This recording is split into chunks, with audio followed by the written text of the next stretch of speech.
Oh, hey, I still had the mic muted. God, I hate Studio. There's like... In OBS proper, there's this big, like, volume graph that shows when the mic's on or when the audio's on. And it's like, oh, hey, cool. Here, there's like this little button, which is just this little tiny red X. So here we are at Loreweek.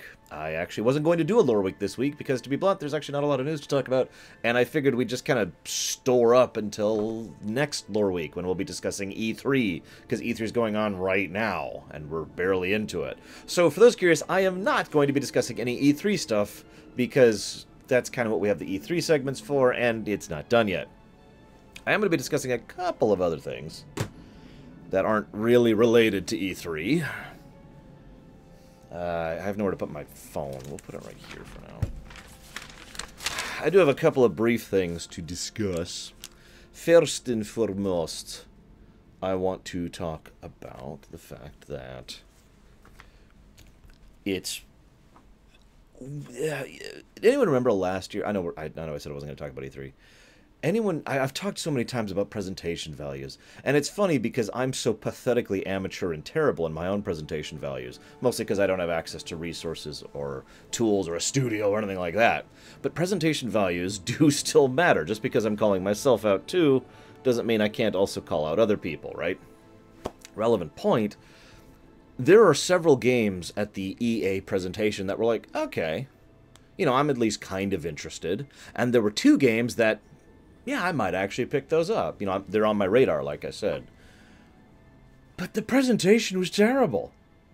Like, with the exception of the gentleman presenting A Way Out, with the exception of that one guy, I'm just sitting there bored the whole time. I don't know if you caught that. I was trying really hard not to let my boredom show, because I didn't want to be boring for you guys, just like they were being boring for me.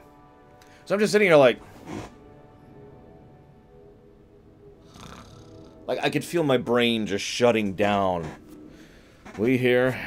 I can't even do it. I can't even talk like they do. We here believe that gaming is for gamers, and we should game it up with the Gamination. We believe in presentation. We're going to be rectifying the mega defibrillator. I can't buzzword talk, guys. I'm sorry. I can't do it. And the whole presentation, and then I got to the game and I was like, okay, this sounds kind of interesting. And then it went back to, we believe. Just come on, stop that. God. Yeah, innovation. That's the word they kept using. We're going to. There was this one part, I forget exactly how he phrased it, but he was like, we're going to innovate by. God, I can't even remember exactly what phrase. It was something so ridiculous, I burst out laughing. I had my mic muted, thankfully, at the time. But, I know, Pico was terrible. They were just doing this in their I mean... But there's this one point where, like, we're going to be innovating with this brand new gameplay concepts of having multiplayer games where the players are engaged, and I'm just sitting here like...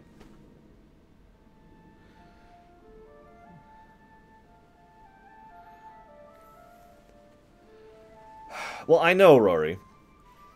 But what irritates me is they pretend to hold these conferences for gamers. I mean, you guys know me. If you're going to be a boring corporate meeting, be a boring corporate meeting, okay? Just embrace it. Just sit there and be like, all right, we believe this will appeal to these particular demographics. We think these particular markets will be hit by this game.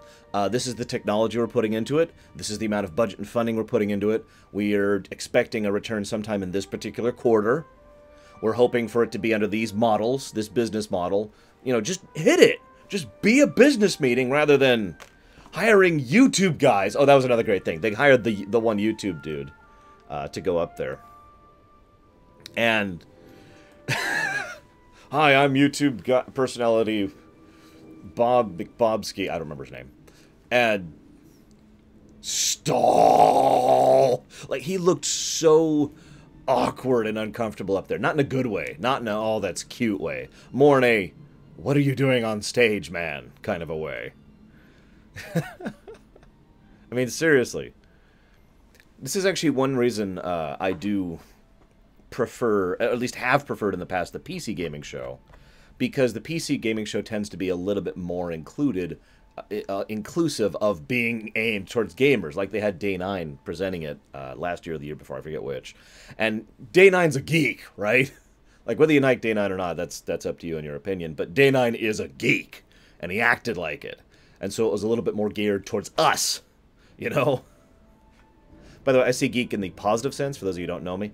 Oh, there's the song I was looking for. What song is this? This is apparently Eye of the Storm. I need to remember that. Yeah, I know, I'm not sure. Yes, I know, Anthem. They actually said that during yesterday's conference. They'll be showing more at the Microsoft conference, which I think is today.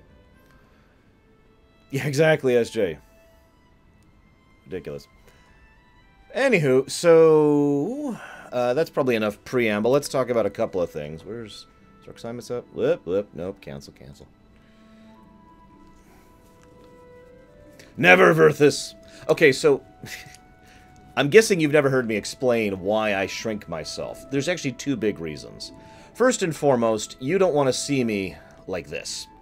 You don't want to see how ugly and gross I really am up close and personal, because I look terrible. I actually have skin that is sensitive. I don't mean like I have park marks in me. I mean I have scars from where I've run into walls, or I've got like this one thing here from when I had a biking accident. So you don't want to see this. It's the first reason. Second reason, I have lighting issues because I literally can't set up the lamps properly, so I can't actually have a perfect green screen effect. So if you look closely, you can see there's a little bit of squiggle on the edges of my coat there. Do you see that? And I hate that. Drives me nuts. So you don't notice the squiggle when I'm smaller and in the corner. Third of all, there's also the fact that it's an artistic thing. It's called the rule of thirds. You have the focus of your camera rather than... You can have front and center like this, or you can have it basically in a third, which is actually about this size. So right here, it's the rule of thirds. It's an old artistic thing, and when I was taking 4 years of art classes, my particular aesthetics, my design, lended to the rule of thirds extensively. Almost everything I drew and did painting of followed the rule of third like this. So I was like, boom, right here in the corner. So there's actually thought that's going into this. The idea is basically to have your overall, your eye drawn like this. See? And that's how it's supposed to look like that. Yeah, I do have facial scars. I got all sorts of facial scars. You can't see the one under my eyebrow because it's under my eyebrow, but I've got a big old scar there from when I had chicken pox as a kid. Took a chunk out of it, never came out. I'm also missing a tooth.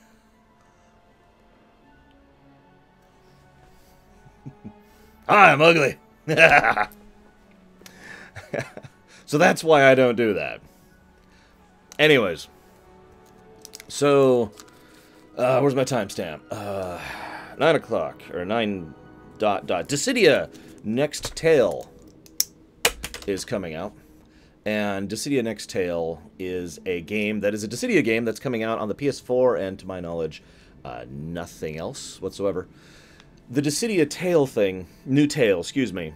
Let me go ahead and say, first of all, that I'm not excited about it. I hate to say that, but I'm just not. Mostly because, by all accounts, it's a new tale. It's completely unconnected to the previous Dissidia canon. And maybe I'm weird, but as much as I enjoyed the gameplay of the Dissidias, it was the story that really dragged me into those. And having a completely new story and a completely different set of completely weird circumstances of having all these people who just happen to be interacting with each other... I mean, I've said this before, guys. One of these days I'm going to come up with a term for the whole, hey, we're all together, and by the way, it's all a story thing that they did in World of Final Fantasy, and they did in Final Fantasy Tactics Advance, and they did in Record Keeper, and they did in Exvius, and I think they did that in the other one, too. I can't remember the name of it. They just keep doing it over and over and over. Stop, stop! That being said, the gameplay looks phenomenal. I very much enjoy the idea of actual co-op, assuming they actually pull that off properly. Who knows? We'll see. I do think the inclusion of some of the new stages looks cool. I like some of the new characters that are in. Gameplay-wise, woo. But I'm so uninvested. Now, for those of you not aware, the third Dissidia game has actually been out for a while in arcades in Japan with absolutely no story. Literally 0% story. Kind of Mario Kart style, actually. That's not true. Mario Kart has more story than this, so never mind. And now... they're coming out. It's basically, from my understanding, it is that game being ported over here. It's just they're adding a story mode onto it while they're doing that. If it's a good story, woo. You know, again, if they actually do a good story for it, that sounds cool. I'm with that. But otherwise, I just look at this like, ugh, why did you do that?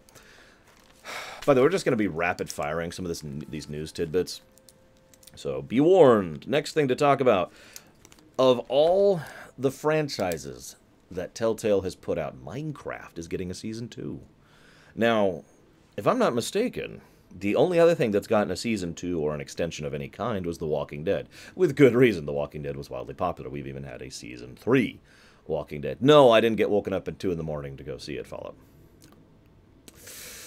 So, we have a Minecraft Season 2 coming out. Oh my god, Carbon's alive! Oh, dude, I haven't seen you in months. What's up, dude?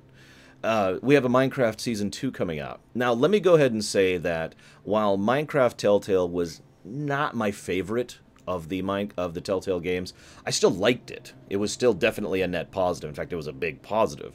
I do feel like that some of the later stories just kind of started going down a little bit and not really going anywhere. But I still enjoyed it. In fact, I actually had more enjoyment than I thought I would with the final episode because, holy crap, they actually had like interesting cultural phenomena and concepts of admin abuse and elitism and pseudo-meta comments that also imply societal norms. You know, there was some good stuff there. And of course, yeah, the "you will be made useful," and that actually terrified me. You guys saw my face when that happened in the stream, right? Just, what? You know. Yeah, so I'm with it. I'm with it. I'm actually looking forward to Minecraft Season 2.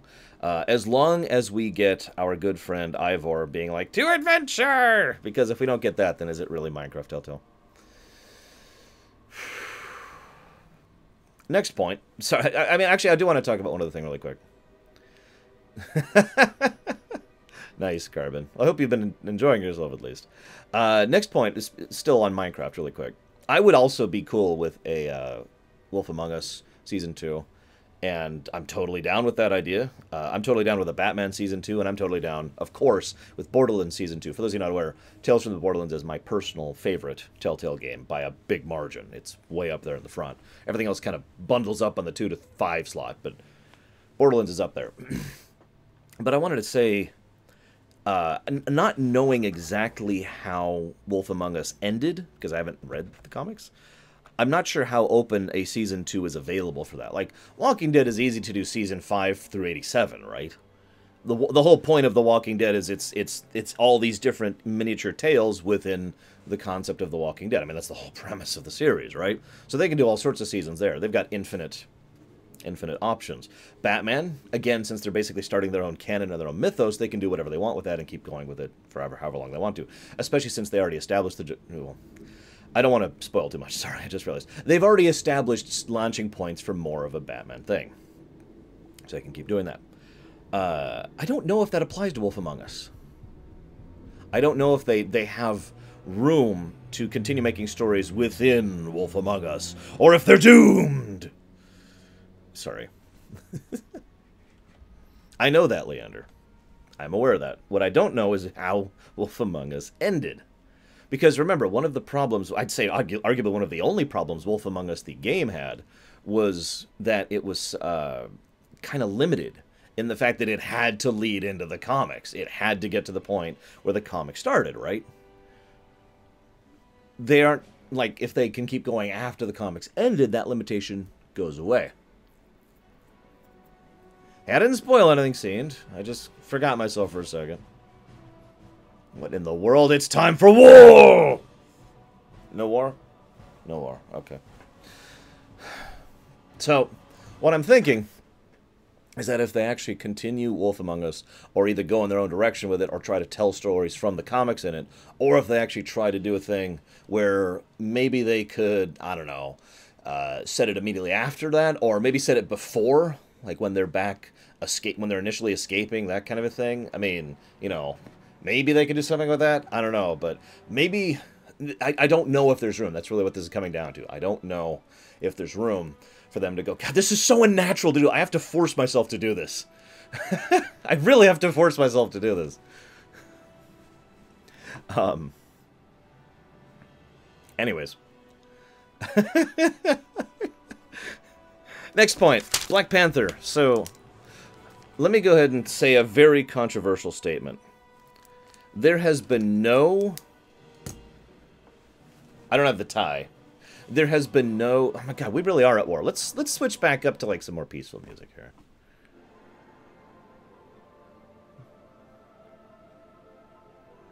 Let's go with this instead.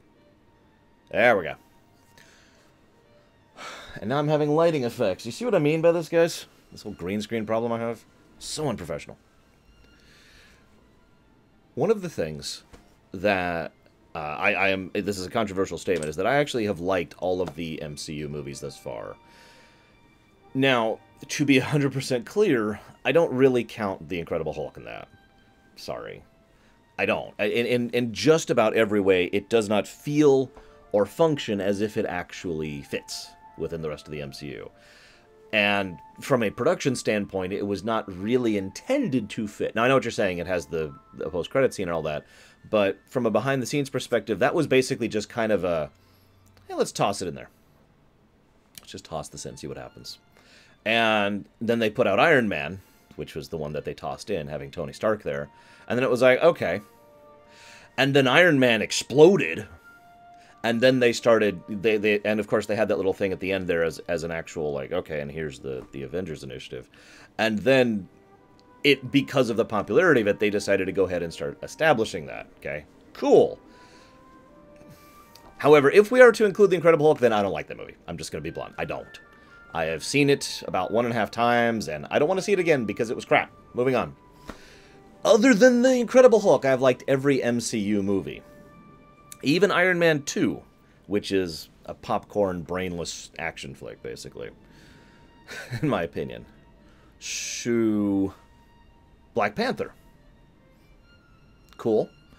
Black Panther is something I've already been excited about. The funny thing about Black Panther is that he's Batman.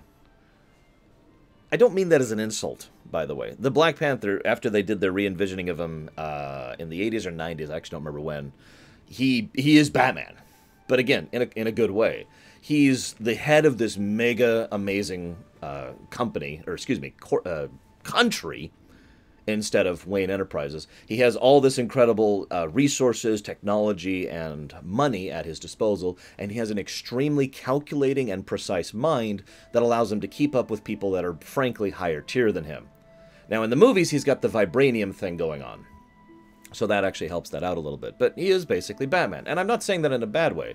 It's the Marvel equivalent.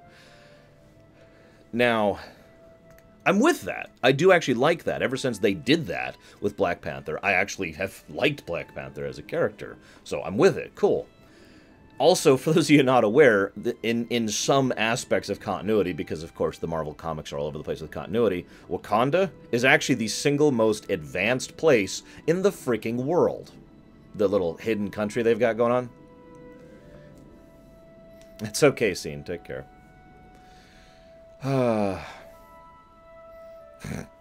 What do you think of 3, though, Carbon? Because I actually liked 3. That really puts me as an outlier there. Anyways, so he's got this amazing advanced country that's backing him, and he's got the precise doomed mind. And so, yeah, sweet. I'm with it. Let's do it. Yeah, exactly. Huanta, that's a great parallel. They're like Esther in Final Fantasy VIII. That's pretty much exactly where Wakanda is. So, when we saw him in, I don't remember which movie that was. Civil War, that was it. When we saw him in Civil War, I liked him. I was like, sweet. Awesome. I'm with it. Cool. I'm totally interested. So, I don't have much to say about the Black Panther movie, except one new thing, and that's the fact that they have the return of Martin Freeman, which is awesome, and Andy Serkis' character. Now, Andy Serkis' character had, like, a 5-minute cameo in Age of Ultron, but I think he did a really good job with it. Cuttlefish. And so I'm excited to see him back, and I'm excited to see him do some stuff. I hope he actually proves to be an interesting foil or ally or whatever they're actually going to do with him. I'm not sure if he's playing the bad guy of the Black Panther movie, just he's there.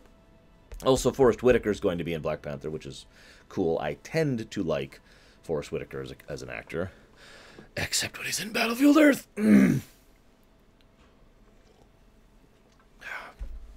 Yeah, it was an awesome 5 minutes, exactly, max time. So, woo! I'm excited about Black Panther. Well, I kind of already told you, Rory. Imagine if Batman had become a king instead of becoming a CEO. Or imagine if Iron Man had become a king instead of a CEO. That pretty much is Black Panther. Although, I say Batman more than Iron Man, because Iron Man's a genius, whereas Batman more has that precise, disciplined, honed mind. You know, the far end of the bell curve thing he's got going on.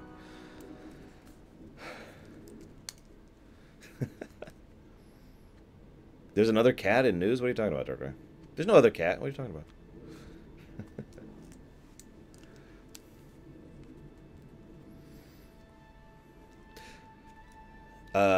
So actually, my next point, I have almost nothing to talk about, but I want to bring it up because I was requested to. So they're making a new Bubsy game. Oh, whoops, I forgot to put my timestamp. Whoops, hang on. There we go. So, they're making a new Bubsy game.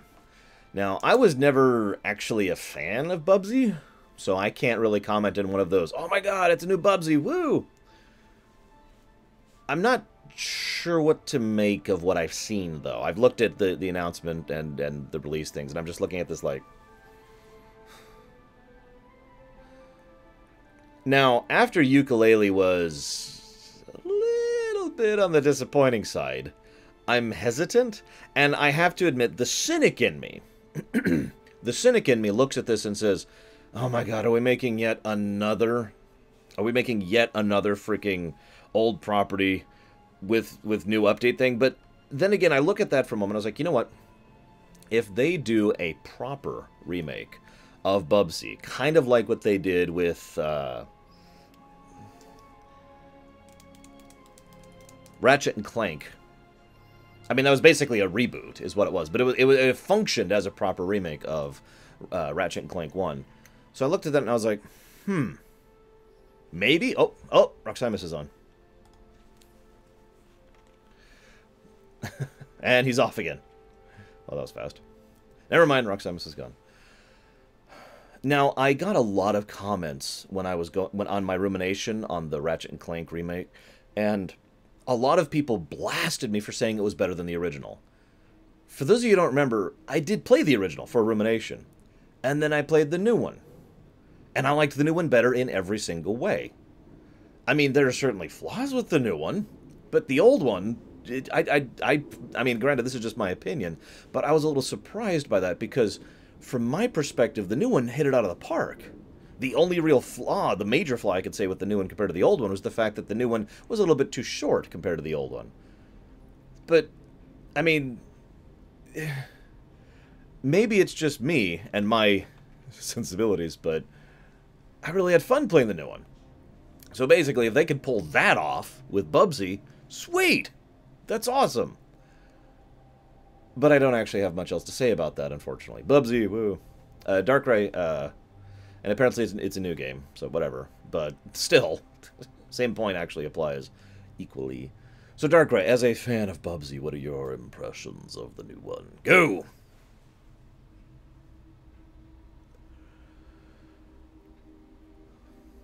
I was actually accused recently. Oh, I forgot to do my Gray 17s. I actually have several Gray 17s stored up. Oh my god. Hang on. These are share-worthy. I gotta share these with you.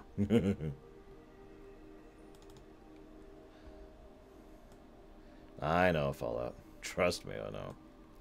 Okay. So, this is a comment that was made on... I don't even remember. It was one of my main ruminations, one of the Friday ruminations. You really need to have gameplay video behind you, you baldy. Countless other reviewers do it, so why can't you? Especially if you're still trying to make it as a game reviewer. Seems lazy after all this time. P.S. Nice white blazer. I see you're taking your fashion tips from P. Diddy these days.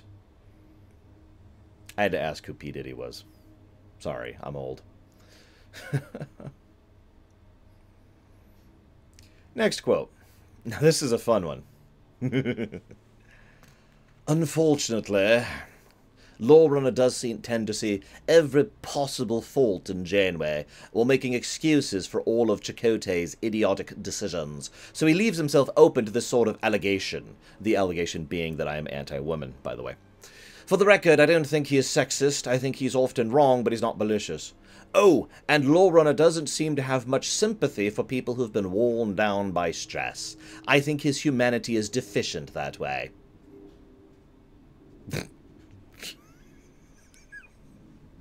Sorry. I mean, I could pick apart these, but I think that these are just so obvious that they're just laugh-worthy at this point. Now, you're probably thinking, why did I remember to do the Gray 17s here? This third comment is why talking about the Ratchet and Clank thing is why I brought up... Hang on, let me... God, this music is all over the place. Let me just go ahead and switch to something else from Jeremy Sewell. There we go. So, this last comment... Beep, boop.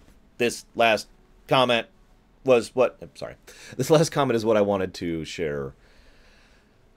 That was reminded. This is what reminded me of the Gray 17s, because I like the new Ratchet and Clank better than the old one. I also like FF6 better than FF13. I bring this up because some people seem to have the mistaken impression that I only prefer older games, and some people have the mistaken impression that I only prefer newer games. Obviously, both are completely wrong. I prefer games that are better, in my opinion, of course. So in this case, I was commenting, this is on my Fallout 2 rumination. So one person said, why was he having trouble going through this game? And the quote was, because he's weak. And part of the reason why games suck now. Guys, I'm sorry. I am part of the reason why games suck now. It's my fault. Because, and here's the next part of the quote, this is a response to another viewer. You're probably just another idiot who thinks games are better today than they used to be.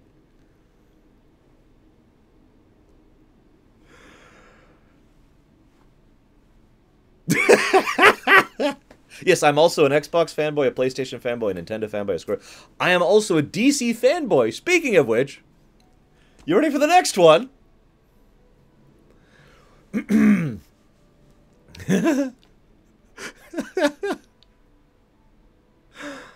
And I quote,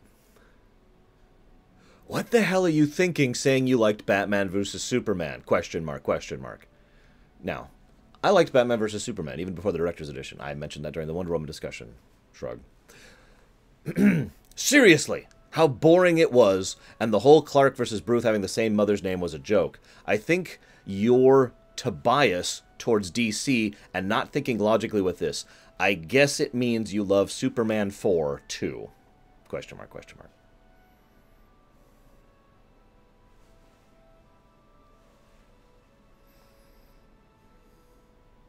So, for those of you who don't remember, and I can't believe I remember this, Superman 4 was the one with Nuclear Man.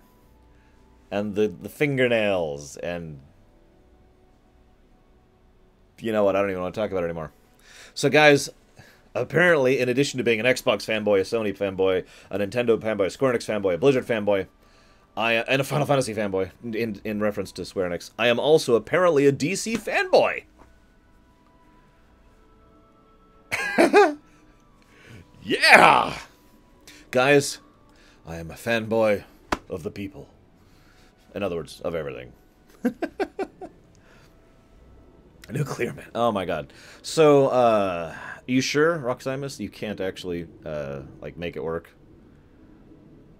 I mean, I know how bad laptop mics sound. I used one for a bit for my show. My fanboyisms. I'm just a fanboy of everything, apparently. I thought I said Blizzard fanboy. I'm also a fanboy of everything.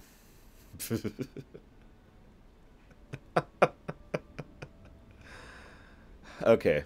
So, while Raxaimus is figuring that out, I do have one last news bit that's actually not related to E3. Anybody know who Cryptic is? It's a developer. I'll just tell you. They made an amazing game called Star Trek Online. In my opinion, one of the better MMOs out there. Oh yeah, I'm a Star Trek fanboy too, and a Star Wars fanboy. Forgot about that. So, yeah, so I am actually a really big fan of Star Trek Online. Cryptic made STO. Cryptic also made Neverwinter, and it is also a really good D&D Faerun MMO. Cryptic is making a Magic the Gathering MMO, and I am already excited. Now, for those of you not aware, there have only been a very small number of MTG games over the years. Video games, I should clarify. There's been, of course, the Planeswalker series and a couple other games that are basically just you playing the card game and that's it. But once upon a time, there was a game made by... I actually can't remember the company. It was who Sid Meier was working on at the time, or working with at the time. And they made an RPG, an MTG RPG, and it was actually really cool. Basically, this is funny because I talked about this with Gwent as well. The way this worked is it was just an RPG, however, rather than leveling up, you get additional cards, and better cards. Rather than fighting an enemy and you play a card battle and actually defeat them. And there were a few other ways that they kind of mix and match this and made it work, and that was cool, and I liked it.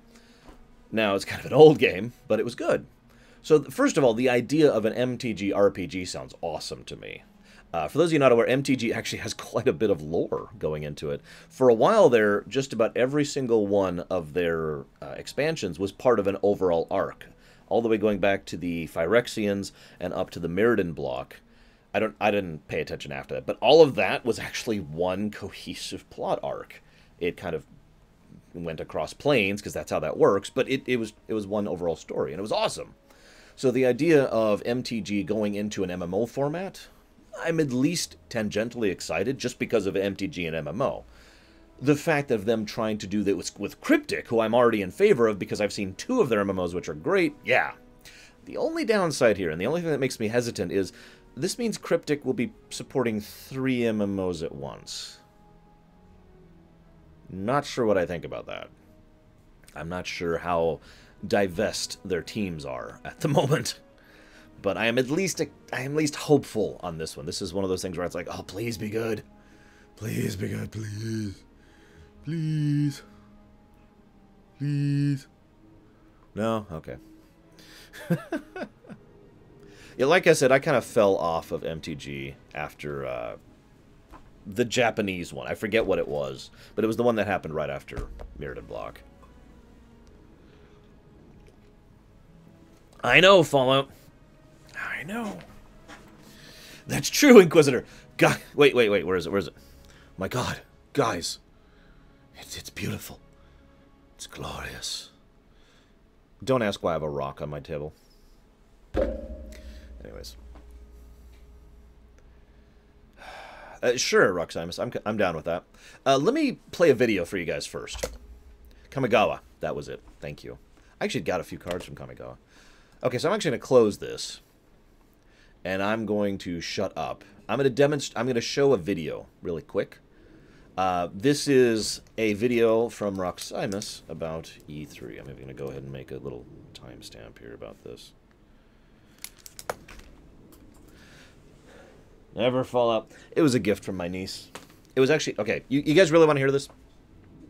I was teaching my niece about the value of gifts. And I was trying to explain to her, and we actually went back and forth with this during the lesson, about the fact that it is the intent of the gift that matters more than the gift itself. And so I explained it to her because she had this little rock. And it's just this stupid, dirty, ugly, worthless rock, right? But she gave it to me with the intent of making sure that I knew she loved me. That this was a sign that I mattered to her. Therefore, this stupid little ugly, terrible rock is awesome because of why she gave it to me. And that was part of the lesson.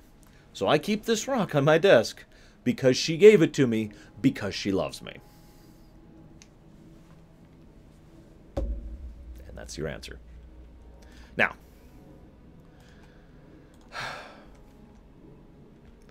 yeah, I probably give her too many lessons. I should probably just play with her at this age, but I can't.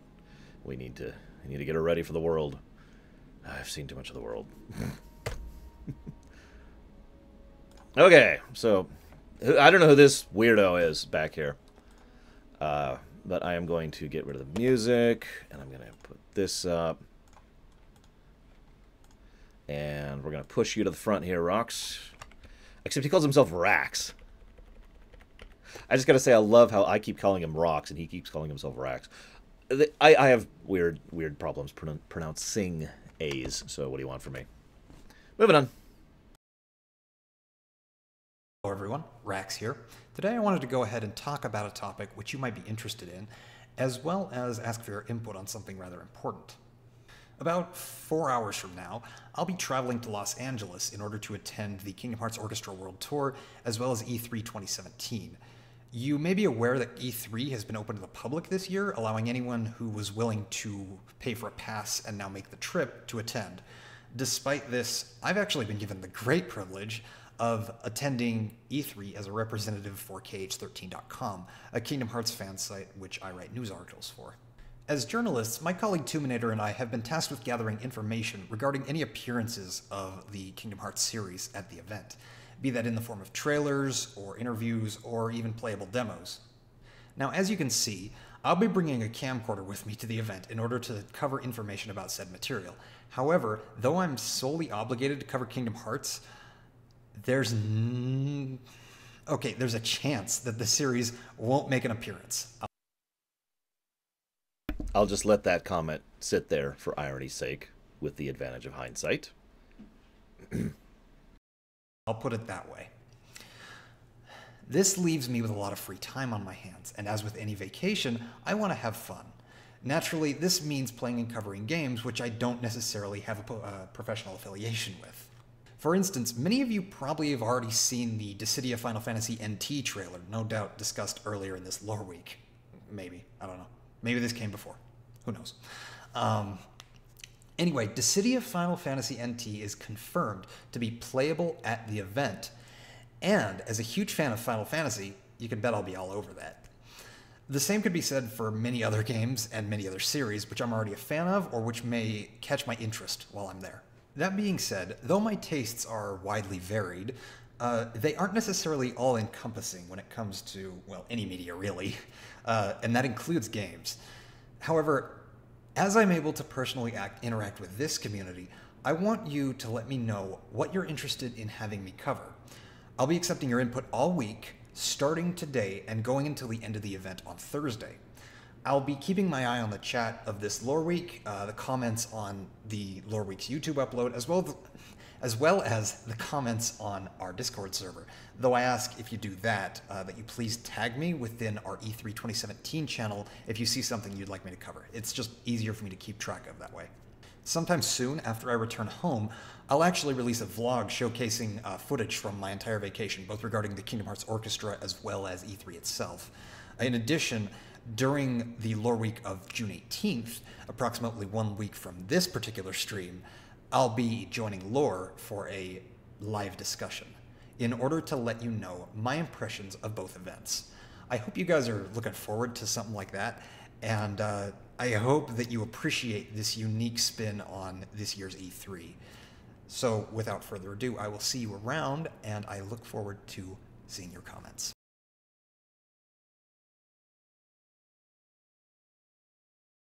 Who's this bald idiot? Sorry. So yeah, that has been demonstrated. And that was something recorded a few days ago and prepped for me. Now, I'm going to go ahead and pop in here and see how the mic quality is. Alright, yeah, sure. Jesus! Okay, let me turn you up. Hang on. Okay. I'm sorry if my voice sounds a little hoarse. I was screaming all night last night. I can't imagine why. Guys, can you hear him? I turned him to max. Not really, Carbon. If I need to speak a little louder, I can do that. And now we wait 40 seconds to see if they can hear him. Just a moment. Is there anything I could do on my end here? Yeah, my microphone is as loud as it's gonna get. There. That's okay. I've boosted you in Discord, and I have boosted you on OBS. This is as high as it's getting for me, guys. And yes, there was a kettle. We're making tea, guys. Of course we're making tea. Kingdom Hearts. All right. Why don't you go ahead and kick this one off? Okay. Well, first of all, honestly, I barely even have the words to describe how exactly I felt at this concert. Like initially, I talked to some of the people there, and they said, okay, well, we know that Nomura is not going to be at E3, and he said he was going to be at another event. And one of the people I actually talked to is he's worked with Square Enix in an official capacity. He's actually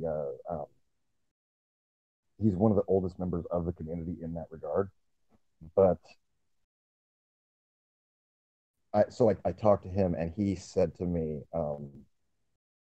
you know, I can't tell you if a trailer will appear or will not appear, but don't rule it out.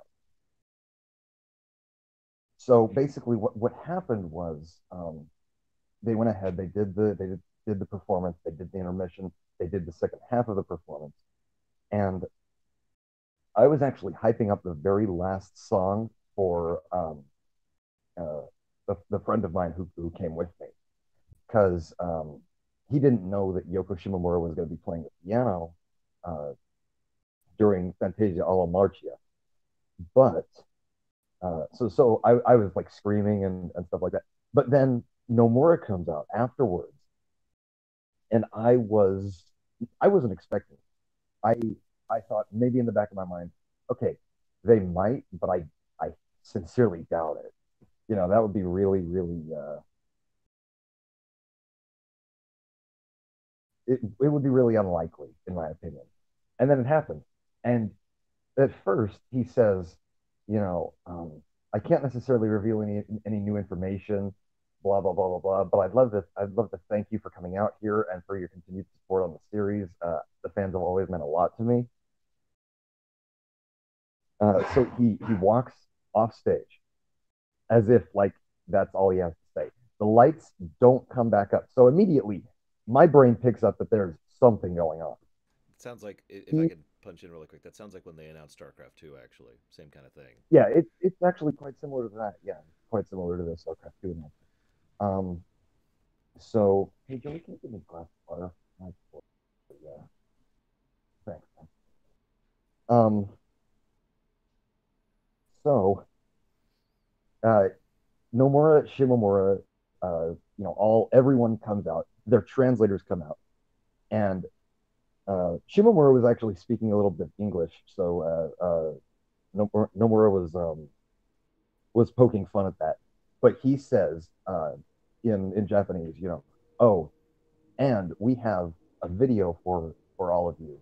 Um, you will be the very first to see what this is, and everyone picks up on a slight mention of Kingdom Hatafuji. So immediately we all break out into screams of "Oh my God, it's happening!" Yeah, I can And picture the whole audience just.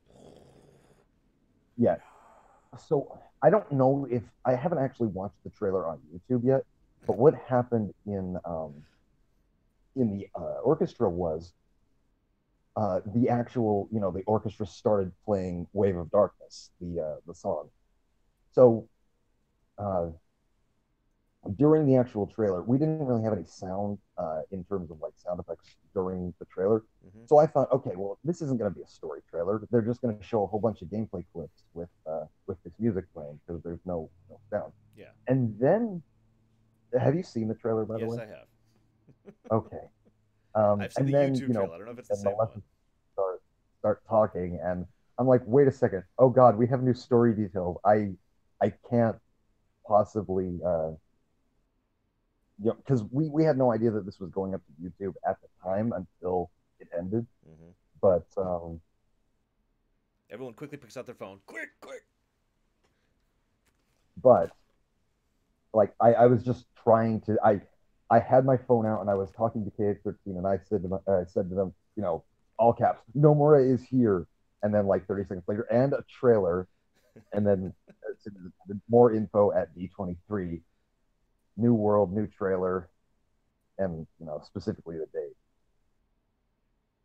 Oh my God. Now, I'm assuming you saw the same trailer as us. I know you probably don't Oh, have a lot of time this morning. however, apparently the trailers are different between the English dubbed version and the Japanese version. Interesting. So, that's something to look out for. Well, the one we Not saw was quite, subbed. yeah, not quite. That's the one I saw as well. It's not quite like story differences, all that kind of stuff. Just a few minor differences in the battle scenes. Hmm. That's not too big of a deal. Um, Mm-hmm. so real quick, first of all, I know you're probably super tired, but I gotta ask, do you Actually, no, I just woke up. what? I said I just woke up. I'm not tired at all. Oh, okay. Well, I know you're super excited, but I gotta ask, do you think? Okay, I think that what we saw was a lot of Aqua's abilities that Sora was using. Mm-hmm. Way more magic heavy, a lot of the same kind of command block style of thing, a lot of the same attack while then leaning attack into magic, kind of like Master Form did back in Kingdom Hearts 2. Yeah, yeah. Agree, disagree? Well, see, that's an interesting question because back when that new drive form was actually revealed a couple of months ago in like screenshots and stuff, I immediately thought, okay, this looks like Master Form. This is very clearly indicative of Master Form. So, I feel like drive forms are making a return, and turn that down. Um, You feel like what's on Triforms are headphone? making a return? I feel like drive forms are making a return because it just seems like, from a gameplay standpoint, it seems like the most natural evolution from Kingdom Hearts 2 to include those and take them one step further.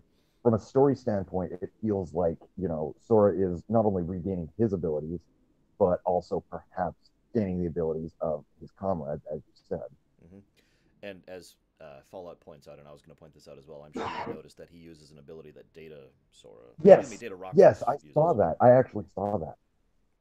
And speaking of Roxas, did anyone catch what Zemnis said out of curiosity? The Nobody saw that part. We don't, that's enough. That's in enough. in We're talking order about to gameplay. bring Roxas back, you need to. We'll get into the story later. We'll get into the story later. But yes, I do feel like the magic system and perhaps the drive forms is leaning a bit more in the direction of where Aqua is going. Well, if I could add in my last little bit of speculation, I think he's just going to drive with people other than Donald and Goofy. That's really the summary. Well, I actually admittedly did not catch this my first time viewing the trailer, Mm. but apparently the three party member limit is now gone because we actually see footage of Sora fighting alongside Donald, Goofy, and Hercules. Hmm. And Hercules like has a health bar and everything, so it's not like he's a temporary companion for like one fight or anything like that. No, it's quite a permanent thing. Interesting. I don't think I caught that either because I was seeing it at 2 in the morning. I got woken up like what? Huh? Okay, what's this? Okay. Okay, that's not quite how it went. So I also want to ask a weird question. I know this is gonna sound really stupid, Go but for it. does it look like amazingly super awesome fun to play, just like Point Two did? Oh yes, it looks better than that because Point Two, while it was fun, it was very basic in terms of how what Aqua was capable of and all that kind of stuff.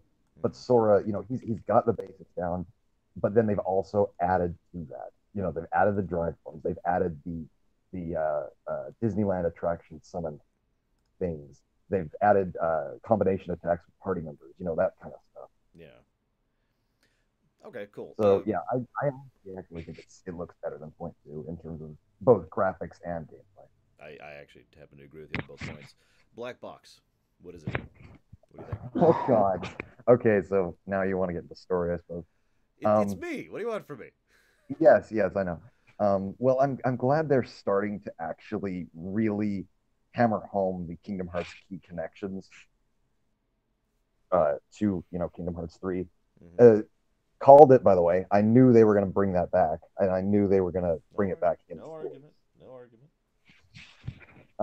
But honestly, considering Maleficent and Pete are going around to all the Disney villains asking, we're looking for this black box, yada yada yada. Have you seen it? And can you point us toward it? Um, yeah, is that Black Box? Sorry, I was talking to my friend about it because he's a little confused as well. Um, but I really think that Maleficent and Pete are really going to be playing a much more important role than they did in Kingdom Hearts 2 and even in Kingdom Hearts 1 Hmm. uh, than than what we saw previously. Well, that would be awesome. IMO. Yeah. Uh, So yeah, I really think the black box is very significant and will will play a very large part. and it would make sense that she would know, assuming it is the black box from Oh yeah, what's your it would fake. make sense She would know that, about it because that she's running that stupid no, sim. yeah, exactly. Okay. Um, so here's the big question. This is the one that, near as I can tell, is the most theory crafty. Last few lines about. Okay, so let's actually hit this in order because there's 3 points I want to hit. First of all, the mere fact that Xemnas and the Seeker of Darkness are there in Twilight Town with Sora, Goofy, and Donald. The mere Hmm. fact that they are present is itself something that needs to be explained. What do you think is going to? Yeah, otherwise it would be a contradiction of previous points. Bingo. So what is your explanation? Go. What is my okay? Well, obviously I can't give something too detailed based on one scene, and especially one scene that I didn't really catch the full nuance of because I was, too excited to. Yeah. But I will say, I'm wondering if, since Maleficent has found the Book of Prophecies, perhaps they aren't actually the real Seeker of Darkness and Xemnas. Perhaps they are just, manifested constructs based on the that book. Although it would feel like a bit of a cop out because that's not the real Ansem, that's not the real Xemnas. But you know, as far as Kingdom Hearts goes, that they would still be proven to be a threat because the Heartless manifested by that book has still proven to be a threat. So, what are your thoughts on something like that? That seems. That's what I like to call the easy answer. By the way, for those of you Mm-hmm. watching on the stream, I've just thrown up the scene we're talking about right here on camera, so you can see it, what we're referencing. Here's my answer to that. I think they're Go for it. replicants. I Really? think I think that the whole Repliku Shion thing was partially a Was lead up. all a precursor to something like this? Yeah, the idea, because if you think about it from an in-universe perspective, that makes a lot of sense for Xehanort to do, because he basically gets puppets that he can manipulate, and we know these puppets can generate hearts thanks to the data that we've already gotten in previous games. So they would still Mm-hmm. be able to serve in the function of as part of his new army of the 13 Darknesses, if that's what he wanted to. It also makes sense from an out of character perspective because you can keep Xemnas and the Seeker of Darkness in the series without contradicting Yeah, anything. exactly. Fairly, pretty much the exact same theory that you had. Honestly, it's just a Yeah. different Yeah. explanation. They are either data Just going in a slightly versions. different direction. Yeah, they're Yeah. either data versions or replicants. But I Mm-hmm. do think, personally, I do think it is one of the two things. The Yeah, thing if they're actually the real ones, they're going to need an actual real explanation. And I don't know if they can pull it off. I have a lot of faith that they can if that's the direction they choose to go. But I just don't see it working like that personally. I don't either. The good news is we do know that they can actually make time travel make sense because they did that. Yes, exactly. So fingers crossed on that. Okay, so that's the first point I want to address: the mere fact that they're there. The second Hmm. point, and this is the obvious one, is why are they in Twilight Town? See, that's a little strange, even from my perspective, because I, well, first we have to ask, why is Sora in Twilight Town? Mm-hmm. Because uh, he could just be trying to, let's try to stop the Heartless, typical Sora stuff. But you know, I really don't know. I don't have an inkling as to why they might be there personally. So here's my theory. I know this is really basic, but Hmm. it's based on the context of the conversation, which is the third point I want to bring up. It sounds like Mm. Sora is actively trying to seek out Roxas. as part of his goal to either unify the seven or to fix the, I forget how they phrase it, but fix all the broken people connect to him. That's been hinted several Yeah, times before. And so I think they came yeah, here specifically looking for some way to reach or connect to or find Roxas, and they happen to encounter those two for whatever reason leading to this particular thing. Uh, it is also a side theory, which I hope is not true because this is a total cop out, that they're actually in Data Twilight Town, and that's like two yeah. programs that were left behind as backup fail safes or whatever. Hmm. Yeah, Yeah, I'm not really sure about that. I don't think it's the whole Data Twilight Town thing, I but don't I either. do think that that Sora seeking out Roxas and therefore being willing to make a deal of sorts with the Seekers of Darkness, I do think that could be plausible, especially because of the like immediately when I looked at that scene, I thought, okay, he's cooperating with them. Oh yeah. What the hell is going on? You know, I just if Sora is seeking Roxas out and is going to cooperate with the Seekers of Darkness, I really think that things are going to take a very interesting turn, especially given what Zemnis actually said during that scene. Now, before we get to what he said, really quick, I'm just showing this off for our viewers. As you'll notice, when the scene starts, Sora, Donald, and Goofy are all in a pre-combat stance, typical idle animation. As the conversation plays out, stop chopping. Stop chopping. There we go. As the conversation plays out, you notice that the other two are still kind of, but Sora himself completely relaxes to his completely default standing animation. So he's just standing. So from a directing perspective, this is a visual demonstration that Sora is the one who is seeking this out, whereas his friends are probably like, maybe we shouldn't do this. Now, of course, I can't show you guys the audio of what Zemnis says, but Raxaimus and I, of course, have already heard it. And this is the third point I wanted to bring up. He says, in order to bring back, this is paraphrased, in order to bring back Roxas, you must embrace darkness. Yeah. So I'm going to let Rox talk first, because he's Roxas. I Uh, mean, Roxanus. See, I find that to be very interesting because if Sora is at all, cautious about this whole thing, he would know just how bad delving into the deepest darkness is because he just did that. And it turned out to be really, really terrible for him. So I really hope Sora is at least wisening up to the fact that these people are dangerous. I know, shocker, but to the fact that he could come under some very real harm, even if they seem to be leading him towards his goal. Yeah. I just really hope that Sora knows how to play it safe here, rather than rushing headlong into danger. Well, no, no. Sora's bravery. He's not wisdom, so, we're good. Here's my thoughts, if I may. The Uh-huh. first and most obvious answer is they're lying. I don't like that answer Yeah. because it's stupid and dumb. Slightly more interesting thought to me personally. We know for a fact of at least two circumstances in which someone willingly, openly, and with total embracedness, I don't know what else to call that, embraced the darkness and managed to come out at the other side with their intellect and concepts intact. Both Yeah. Ansems did that. Mhm. Yeah.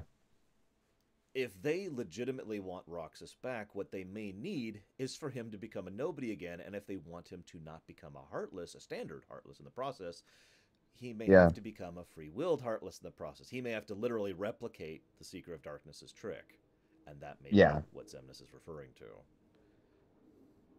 Could be. Yeah.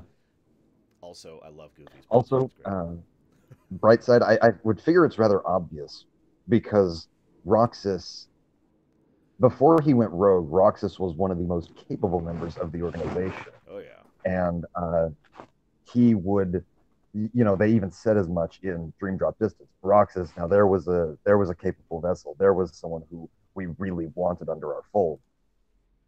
So I really think that it should be rather obvious that um, they want Roxas back for not just for the whole artificial Kingdom Hearts thing because that plan is long gone, but because he would be a capable vessel for Xehanort. Yeah. Now, Max Time has another theory, which I'm going to share with you really quick. He says he thinks that it's entirely feasible that to bring Roxas back, you require light and darkness, probably in equal Light measure. and dark. Yeah, I could see that because Roxas is not a denizen of darkness. Roxas is a pure denizen of the in between, as is Sora, as we know. Hmm. So I really think that a proper balance is very, very crucial in that respect. No, I tend to agree. I'm just showing the video, guys, for you guys. Love the textures on this thing, especially on the entirety of the Hercules place. I still can't think of the name of it. Olympus Coliseum. That's the Although one. we don't know if that's going to be the name of the world because there's extra stuff that we don't see, like Mount Olympus and all that kind of stuff. Yeah. Also, oh my God, they made the Earth Titan actually look cool. He might actually be a real fight for once, guys. Maybe. By the way, I just got to say, I love the effects that they did on Hades because as soon as I saw that, I thought, wait, is that like ripped straight from the cartoon? I Because know. the actual shading they had on him really really suggested that because it was kind of flat, but it was also very um, vibrant in terms of the color palette to it. Mm-hmm. No, yeah, they did a really good job of that. One other thing I want to show So you yeah, guys really quick here, just rewinding. We actually see a couple of names in English here, some of the attacks he's using. Like, that's Counter Shield is what he's using right now. And, well, I'll point them out as they come along. You can see in the lower right the Hercules health bar thing he was referencing earlier. I can't help but point out, though, that he looks more like a guest party member, kind of like FF12 did, yeah, than a it proper seems party member. like they're implementing Oh, and there's second form. almost like Final Fantasy 12 or basically just an evolution of what Kingdom Hearts did in the past, Mm-hmm. where they're taking the temporary party member of each world and making it so you don't have to swap out between Donald and Goofy. So you can still like access all your drive forms, access your limits and stuff like that. But then you've still got the options that come with one of these new party members. Which I think would be incredibly awesome personally. One of the things that used Oh to yeah, irritate oh me yeah. is like, well, I can't have Peter Pan because I haven't been leveling him. I don't have any gear on him. I can't have Orin. Mm-hmm. Well, I mean, I'm going to make Orin work because it's Orin, but I can't have Orin because blah blah blah. You know. Yeah. So yeah, if they do indeed go in a direction like that, I'm really going to be happy about that. Now, this is another thing. Last couple of things I want to point out, and I'll let you go. This dive mechanic. You notice we brought that back here right at the beginning, except instead of it Yes, being I like saw that. I notice it's not really a stage in itself. It's the way we enter the stage. What do you think Hmm. about that being our latest transit method? You know, now that we've gotten rid of the other 15 ways we get Well, between worlds, this is our new method of okay. getting between worlds. As soon as I saw it, not only did I think of Dream Drop Distance with the whole dive mechanic thing, No. but I also thought of, oddly enough, Ratchet and Clank 3 because Uh, sometimes to enter worlds, or no, Ratchet and Clank 2, sorry, sometimes to enter planets in there, you actually had to airdrop from your ship. So okay, I I know what you're talking really about. think if that's the way they're doing this, um, I'm all in support of it because that's actually really cool. No, I agree. God, I love the texturing on this. All right, there's a scene right here where you can literally see fabric stitching on Pete's clothes. I'm just freezing it there so you can see it, those of you watching on camera. I don't know if you can see it at the quality I'm streaming at, but trust me, it's there. Also, there's a little sparkle in Maleficent's staff, which is nice. But the other thing, so then we got this little section here with the freaking Earth Titan, and it's chopping again. There we go. He, so there's this little, here it is right there on the lower left part of my screen. I know you can't see this, Rocks, but bear with me here. Yeah, it's There's fine. cooldowns.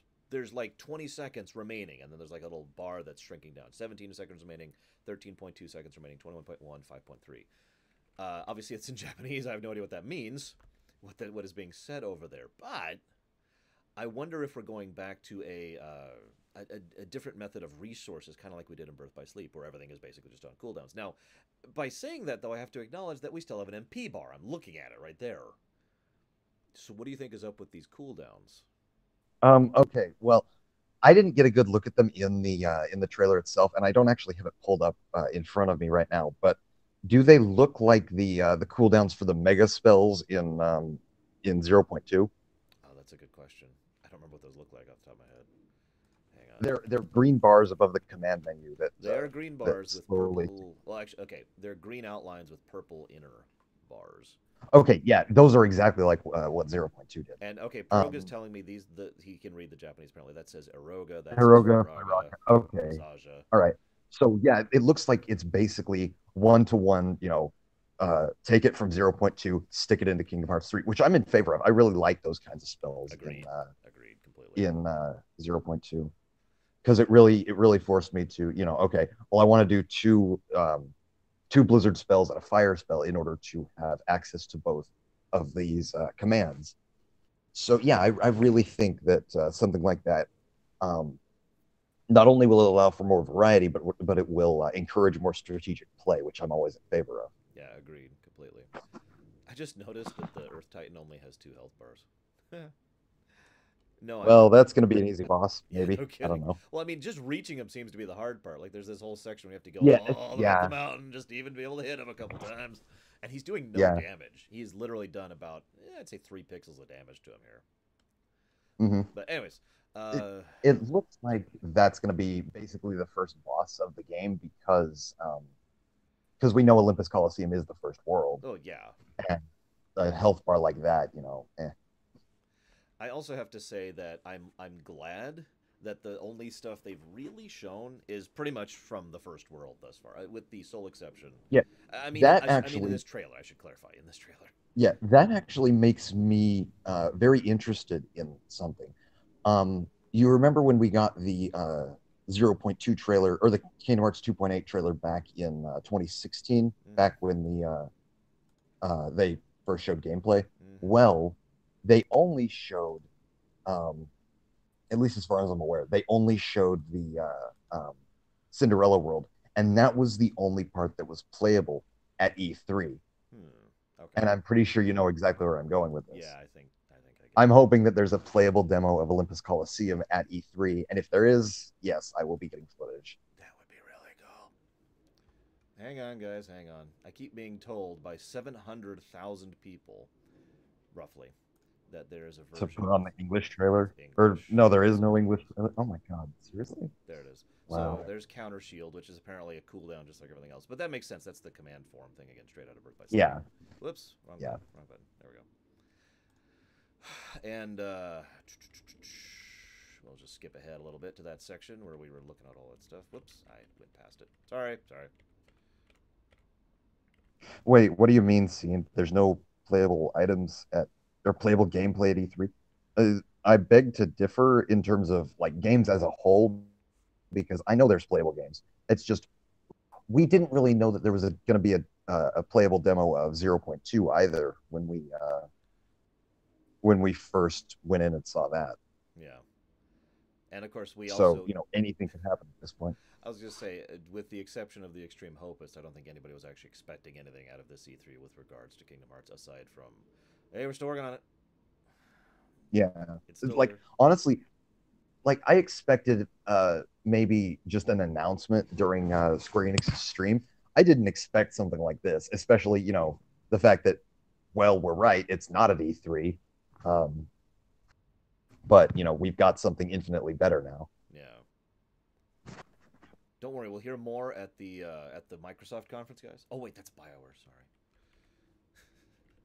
I don't know if you caught that when I guess you didn't. You were still on the plane when all that happened. Yeah, no. What happened during the Microsoft conference? No. Okay, the EA conference Or EA conference? was Okay. terrible.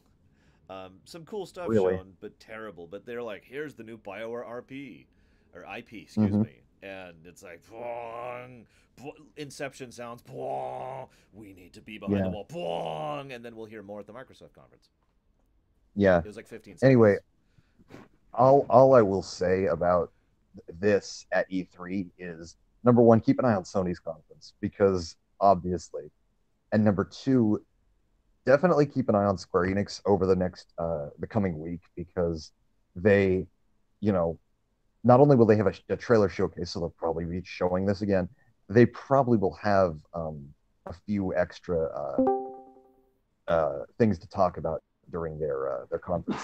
This is a bit too big to actually just ignore. No, I tend to agree.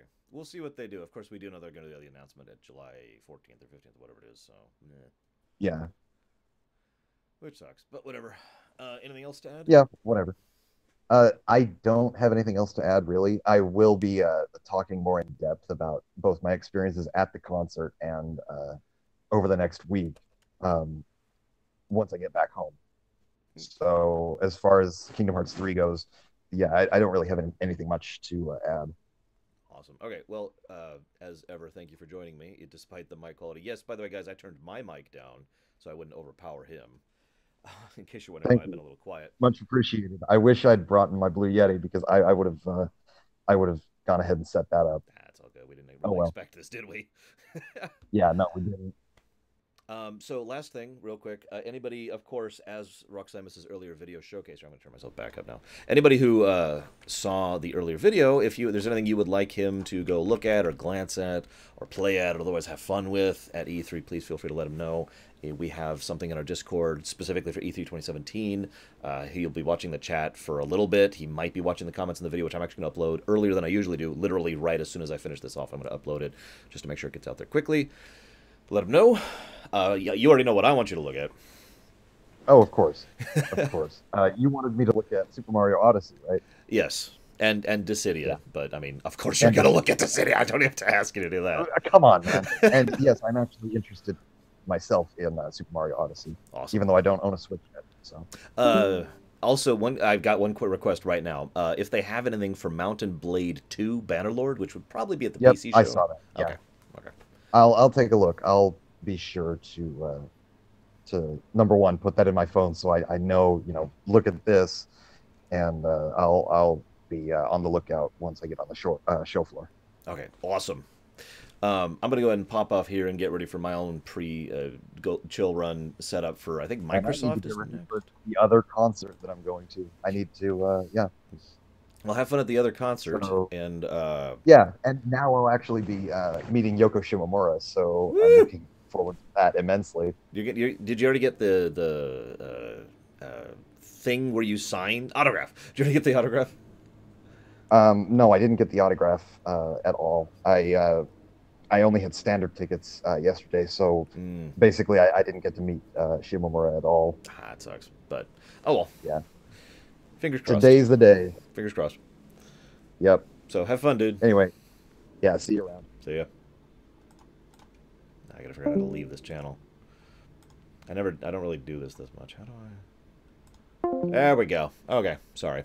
Figured it out. Ladies and gentlemen, E3. And some people mentioned the thing. Yes, so just as a heads up, for those of you not aware, like I said, I am going to be uploading this video in a few minutes here. The Microsoft conference starts in 5 hours, 41 minutes, and 46 seconds. Yes, we will be covering that, just like we covered the EA one. It'll probably be really, really boring. But who knows? Maybe we'll have some fun with it. I don't know.